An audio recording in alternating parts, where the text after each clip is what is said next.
So Joe Hill became a wobbly and a union organizer and started to write songs. He actually came from a very musical family. Joe played the fiddle.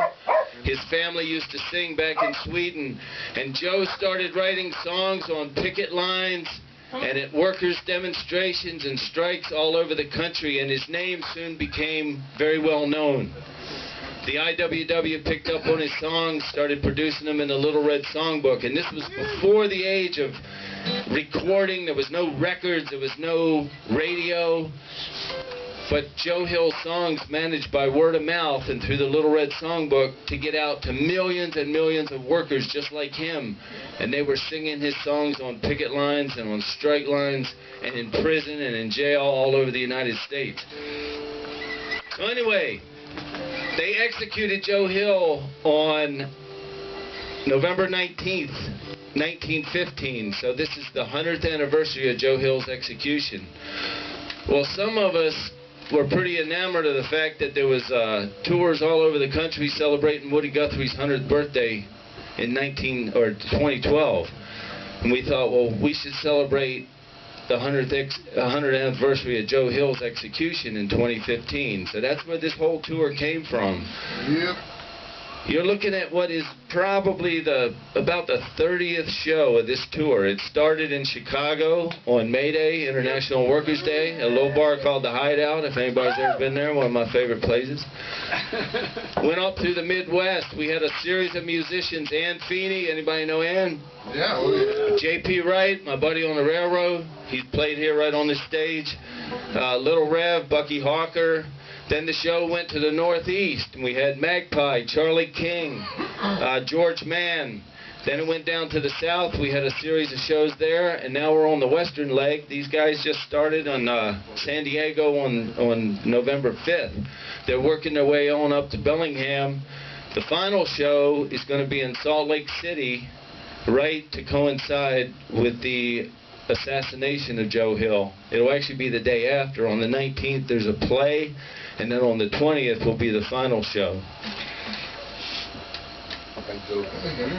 Anyway, tonight we got Patrick Dodd from somewhere up in Oregon, I'm not quite sure, Cave Junction. Chris Chandler from living in Oakland.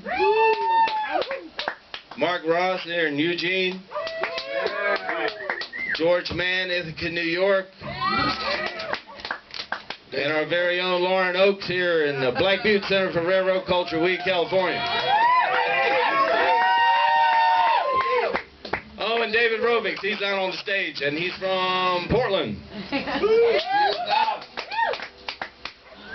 All right, just a quick word about funding. These guys are doing this on a shoestring, and it's a labor of love. We have a GoFundMe site. It's raised about $1,800. We're trying to raise $5,000.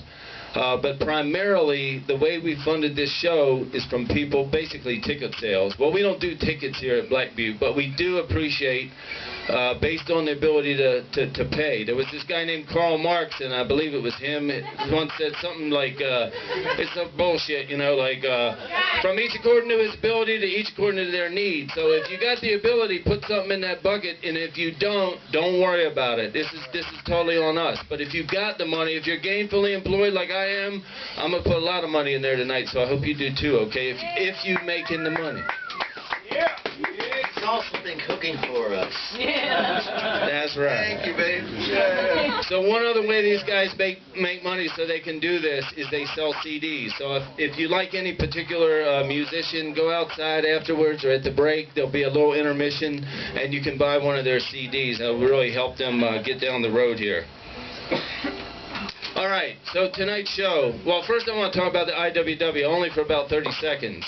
If it wasn't for the industrial workers of the world, we wouldn't be here tonight. If it wasn't for the industrial workers of the world, Joe Hill probably would have just died an obscure, poor Swedish immigrant. But the IWW, an organization way ahead of its time, back in 1905 said, we need a union that unites workers regardless of race, religion, national origin, language, gender. etc., etc. We need everybody in the same organization. The hell with these little craft unions that divide people up. We need one big union. And that's what the Wobblies were all about, and that's what inspired Joe Hill, and that's really why we're here tonight. So tonight's show, we're going to have 2 sets. They're going to be probably about 45, 50 minutes. I can feel the boxcar is heating up already with all this good body heat. Hopefully you guys can hang in there for it. So after 45 minutes, we'll do about a 15, 20-minute break. They'll give you the chance to like get a beer, take a pee, buy a CD, and then quickly get back here for the second set, okay? Y'all ready? All right, Joe Hill Roadshow Tour 100.